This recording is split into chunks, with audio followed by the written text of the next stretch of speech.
Mi mejor amigo y socio me sacó de la empresa que yo fundé. Le tomé 18 meses destruir todo lo que construyó con mi trabajo. Me llamo Sebastián, tengo 36 años, y esta es la historia de cómo mi mejor amigo desde la universidad me traicionó, me robó la empresa que yo fundé, y cómo yo meticulosamente destruí todo lo que él construyó sobre mis espaldas. Les advierto que esta historia es larga, pero vale la pena cada palabra. Todo comenzó hace 8 años.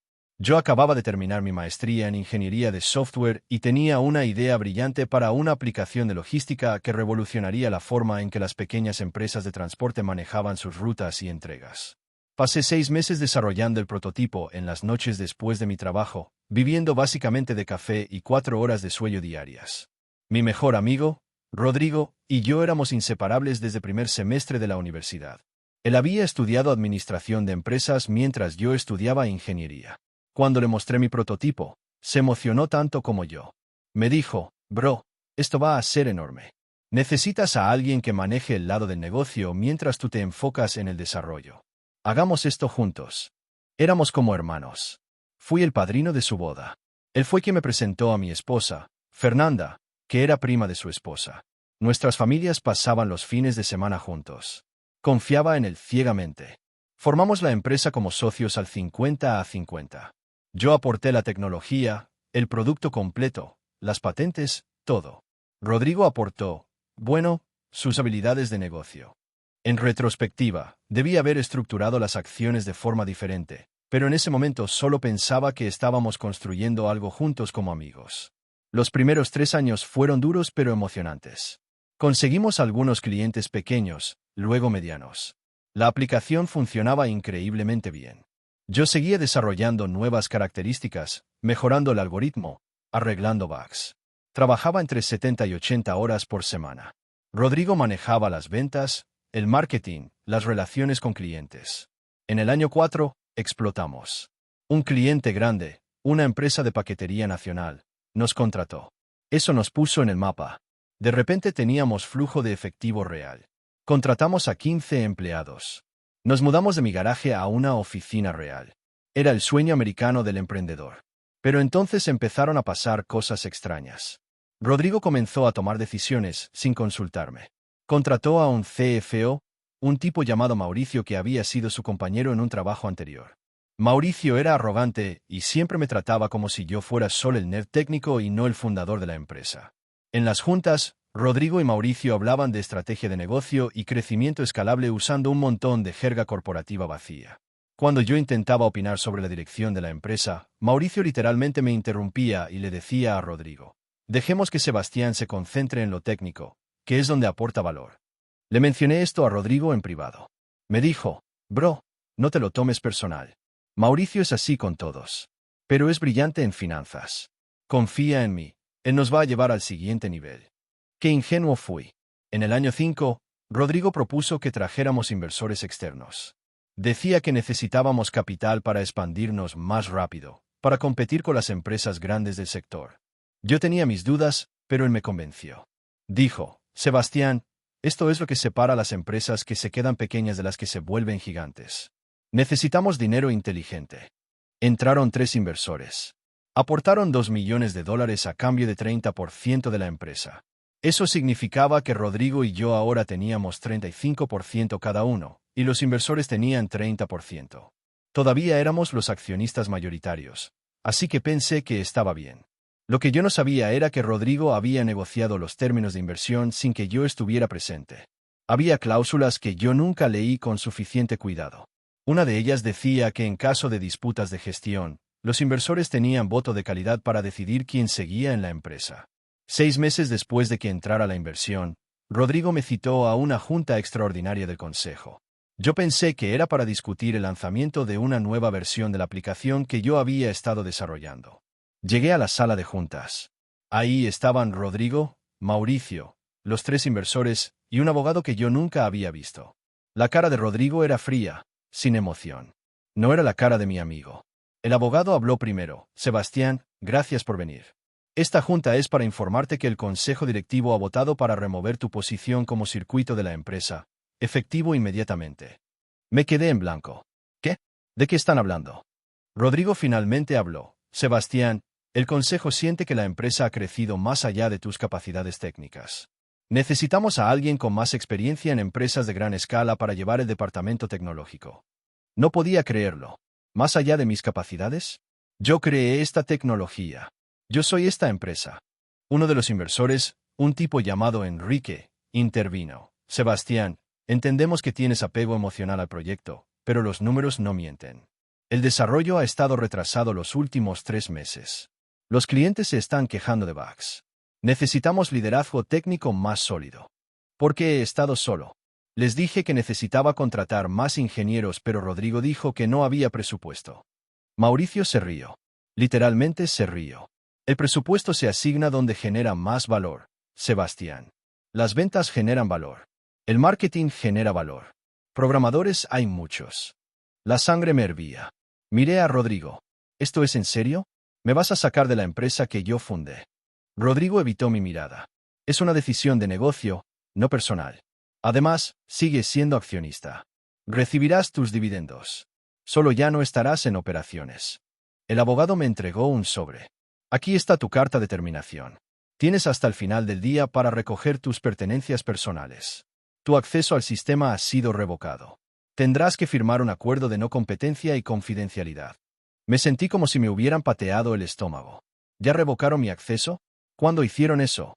Mauricio respondió, esta mañana. Protocolo estándar de seguridad. Habían planeado esto. Llevaban semanas, quizás meses planeándolo. Salí de esa sala de juntas en estado de shock. Fui a mi escritorio y empacé mis cosas mientras todos en la oficina me miraban con lástima o incomodidad. Empleados que yo había contratado, que yo había entrenado, no sabían qué decirme. Esa noche llegué a casa destrozado. Fernanda me abrazó mientras yo lloraba de rabia e impotencia. Le conté todo. Ella estaba tan furiosa como yo, pero también preocupada. Teníamos 2 hijos pequeños, una hipoteca, y de repente yo no tenía trabajo. Los siguientes días fueron los más oscuros de mi vida. Me sentía traicionado no solo profesionalmente, sino personalmente. Rodrigo, mi hermano, el tipo con quien había compartido pizzas durante incontables noches trabajando en la startup, me había apuñalado por la espalda por dinero y poder. Intenté llamarlo. Me ignoró. Le mandé mensajes. Nada. Fui a su casa. Su esposa, Diana, me abrió la puerta con cara de tristeza y me dijo, Sebastián, lo siento mucho. Rodrigo me dijo que no hablara contigo. Dice que es mejor así. Y me cerró la puerta en la cara. Pero después de la tristeza vino la rabia.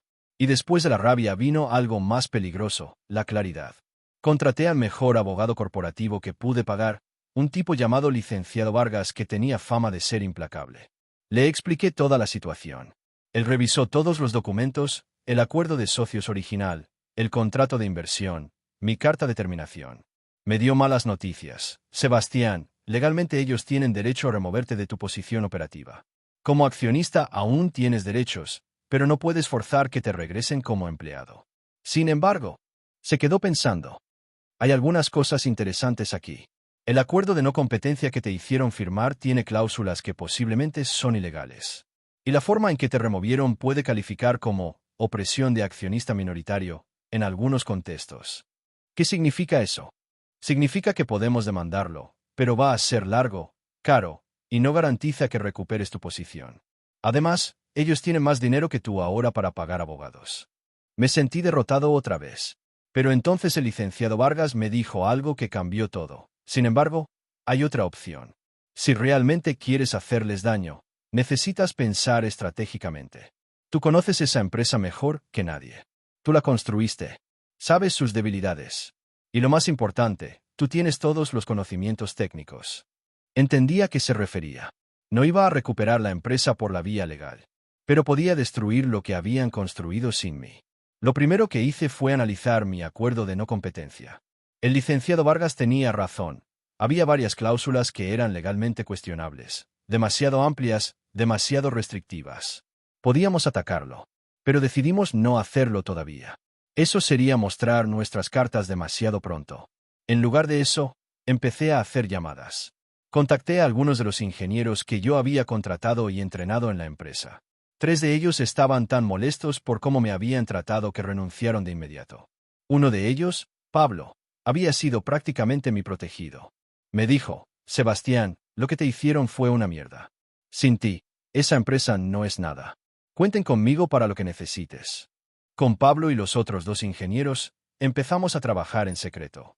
No estábamos violando el acuerdo de no competencia todavía, solo estábamos explorando ideas. Desarrollamos una nueva aplicación de logística, desde cero, pero mejor que la original. Más rápida, más inteligente, con características que yo siempre quise implementar, pero Rodrigo decía que no eran prioridad comercial. Nos tomó 6 meses de trabajar en las noches y fines de semana, pero teníamos un producto superior. Lo llamamos Ruta Max. Mientras tanto, desde afuera, yo observaba cómo le iba a mi antigua empresa. Rodrigo había contratado a un nuevo circuito, un tipo con currículum impresionante pero cero experiencia específica en logística. Los clientes empezaron a quejarse en redes sociales. La aplicación tenía bugs que no se arreglaban. La calidad del servicio estaba cayendo. Empecé a contactar discretamente a los clientes antiguos de la empresa. No para venderles nada todavía, solo para mantener la relación. Muchos de ellos me conocían a mí personalmente porque yo había estado en las reuniones de ventas iniciales con Rodrigo, haciendo demos del producto. Varios me dijeron que estaban decepcionados con el servicio actual y que me extrañaban. Después de 8 meses de haber sido despedido, registramos oficialmente Ruta Max como empresa. El licenciado Vargas preparó una demanda preventiva atacando el acuerdo de no competencia, argumentando que era ilegal y no vinculante. Lo presentamos y simultáneamente lanzamos Ruta Max al mercado. Rodrigo enloqueció. Me mandó mensajes furiosos por primera vez en meses. ¿Qué mierda estás haciendo? Tenemos un acuerdo de no competencia. Te voy a demandar hasta dejarte en la calle. Le respondí solo una cosa. Adelante. Nos vemos en corte. Él demandó. Pero nosotros habíamos hecho nuestra tarea. El juez revisó el acuerdo y dictaminó que varias cláusulas eran excesivamente restrictivas y no aplicables. Básicamente, yo era libre de competir. Ahora venía la parte divertida. Empezamos a contactar agresivamente a todos los clientes de mi antigua empresa. Nuestra propuesta era simple: mejor tecnología, mejor servicio y 30% más barato el primer año. Los clientes empezaron a cambiarse. Primero uno, luego otro, luego 5 más. Cada cliente que se iba de la empresa de Rodrigo era un golpe a su flujo de efectivo. Pero yo no me detuve ahí. Recordaba todo sobre la infraestructura técnica de mi antigua empresa porque yo la había construido. Sabía que estaba usando un proveedor de servidores específico con un contrato que expiraba en determinada fecha. Sabía que había partes del código que eran ineficientes pero que Rodrigo nunca me dejó optimizar porque funcionaba suficientemente bien. A medida que Ruta Max crecía, mi antigua empresa empezaba a colapsar técnicamente. El nuevo circuito no entendía la arquitectura que yo había creado. Empezaron a haber caídas del servicio. Los clientes se quejaban públicamente en redes sociales. Yo, discretamente, compartía esas quejas en grupos de industria donde estaban potenciales clientes. No decía nada malo directamente, solo compartía información relevante. 12 meses después de fundar Ruta Max, teníamos 40% de la base de clientes que antes tenía mi antigua empresa. Nuestros ingresos eran de casi $1 millón anuales. Habíamos contratado a 12 empleados, todos tratados con respeto y pagados justamente. Mi antigua empresa estaba en caída libre. Los inversores estaban furiosos. Según me enteré por un ex empleado, habían habido juntas explosivas donde los inversores culpaban a Rodrigo por haberme sacado. Él era la empresa. El producto era su creación. Sin él no tenemos nada, le gritó uno de los inversores. Rodrigo intentó contratar de vuelta a los ingenieros que se habían ido conmigo. Les ofreció el doble de salario. Todos rechazaron la oferta.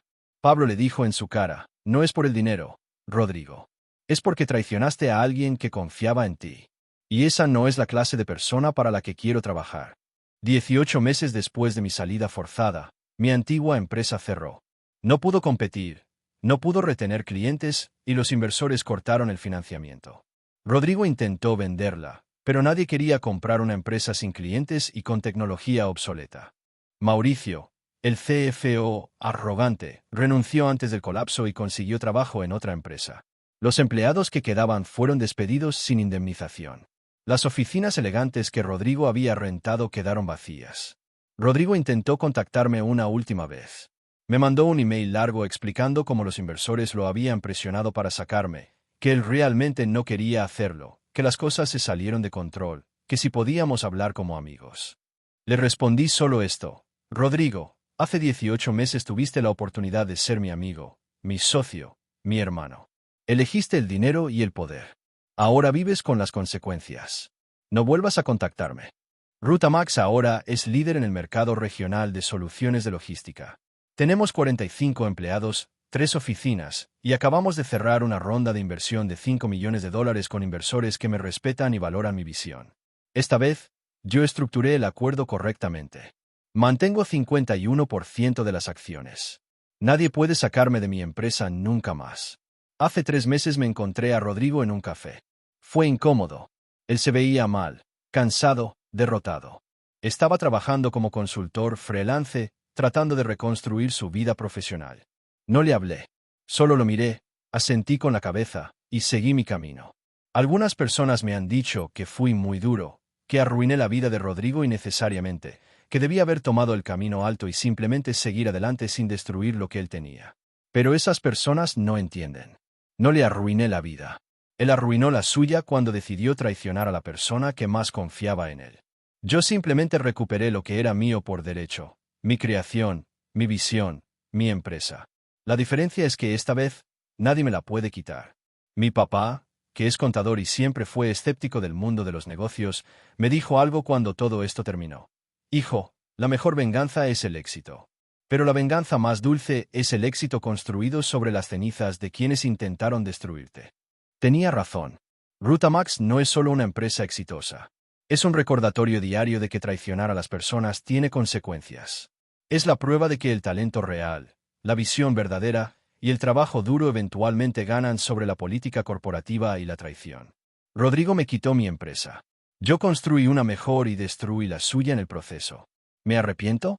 Ni un segundo. Porque al final del día, yo puedo mirarme al espejo y saber que gané limpio. Competí mejor, trabajé más duro y ofrecí mejor producto. Él tiene que mirarse al espejo sabiendo que perdió todo porque traicionó a su mejor amigo por ambición. Y esa es una diferencia que todo el dinero del mundo no puede comprar.